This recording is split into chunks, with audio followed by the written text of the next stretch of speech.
Teismeline suhteprovokaator 2024 10.09.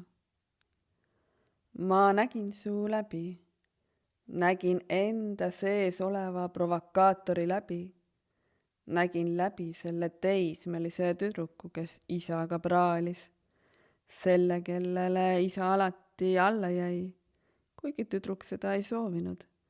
See tüdruk tahtis hoopis tunda, et ükskõik mis on, kui ta ei tea, isa kaitseb teda, isa seab piirid, et elu hoida. Ja seda mitte piirates tüdruku olemust, mitte nõudes ja kärkides, vaid kindlakäeliselt juhatades tüdruku oma keskmesse tagasi. Ta vajas kohtumist allikaga enda sees. See tüdruk vajas, et isa teda hoiaks ja kaitseks, sest väikese tüdruku jaoks esindas too Jumalat. Ja nii ta provotseeris alateadlikult. Äkki nüüd jääb isa paigale ja ütleb, et armastab teda ka siis, kui temas on see provokaator.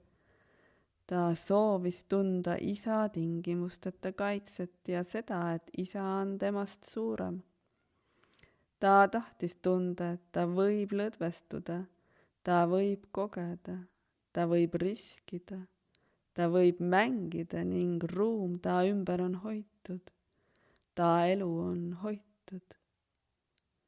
See teismeline kasvas suureks, teades, et teda on raske armastada. Ta hoiatas eos mehi, kes lähedale tahtsid, et hoia eemale, ma pole armastatav. Naisena hakkas ta ise meestele ruumi hoidma, sest vastasel juhul jäetaks teda maha. Ta hakkas neid iseenda eest kaitsma, aga ta ise ei saanud minna lõpuni lõdvestusse, sest ta vajas, et mees talle ruumi hoiaks, ükskõik mis. Tal oli vaja teadmist ja tunnet, et ta võib olla siiras, ehe ja haavatav.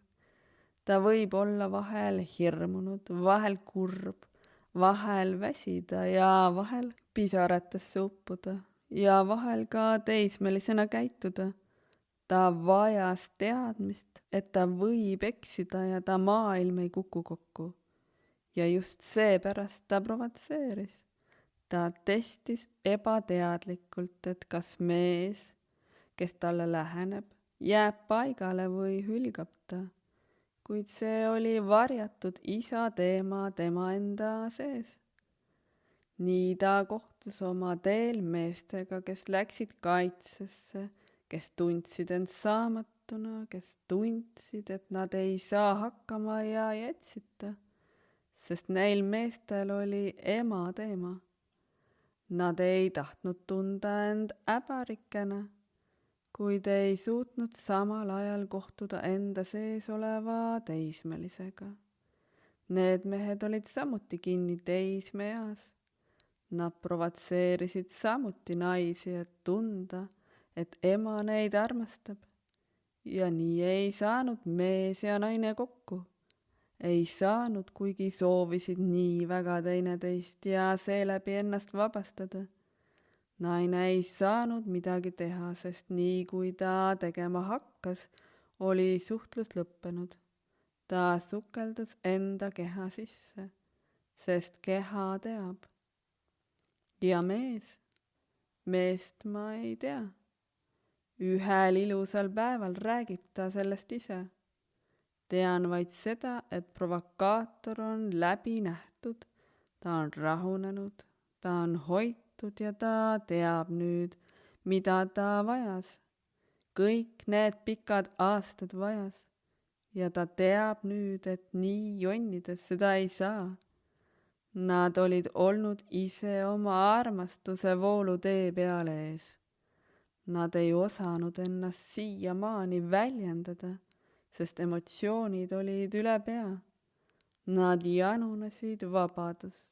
Nad soovisid nii väga meeste, naiste tuge, kes nad vabastaks, sest just mees või naine oli ta aheldanud.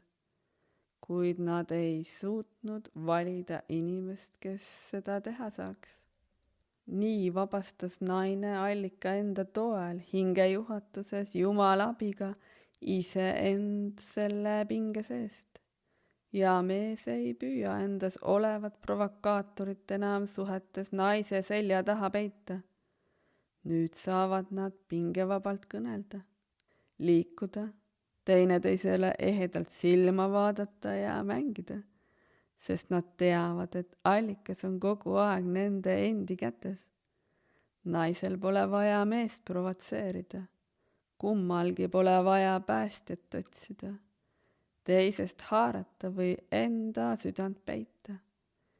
Nii said nad taas suuremaks ja nende suhted muutusid vaba langemise kerguses tõstvalt sügavaks. Elu on siin.